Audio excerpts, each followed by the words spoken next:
Teren intravilan de vânzare 10% sub prețul pieței. Suntem în spate la Selgros, la 600 de metri mai exact de Selgros.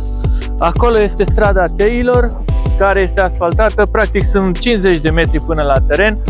După cum vedeți, avem gard din beton, din bolțari, porți din fier forjat. Bannerul o să-mi iau, nu vi-l las. Aici avem contorul de curent pentru că terenul are și curent. Hai să intrăm și în curte, să vedem ce avem și în curte. Bun, deschiderea la stradă este de 28 de metri, adâncimea este de 26 de metri, 28 pe 26. Pe lângă gard, pe acolo, avem și viță de vie.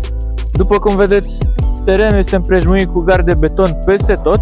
Pe lângă gardul celălalt avem pomi fructiferi. Aici avem priza de 380,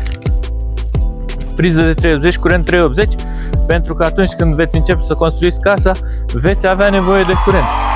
Aici omul a făcut și un puț, este puț forat, deci aveți și apă, ca și utilități aveți doar curent și puț forat. Potul la acest teren este de 35%, cutul este 0,7%. Haideți să recapitulăm. Teren în spate la Selgros, împrejmuit cu gard de beton, porți din fier forjat, puț forat, curent electric. Doar astea vă costă să le faceți 10-15 mii de euro, pentru că toate materialele s-au scumpit.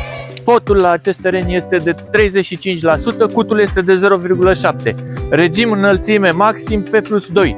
Wow! Comisionul meu este 0%, prețul este cu 10% sub prețul pieței, dar se va organiza ofertare multiplă. Asta înseamnă că vor fi 5 zile în care vom face vizionări, voi aștepta telefoane și voi face vizionări, iar în următoarele 2 zile voi face ofertare multiplă, adică licitație pe înțelesul tuturor. Prețul de pornire este 72.300 de euro.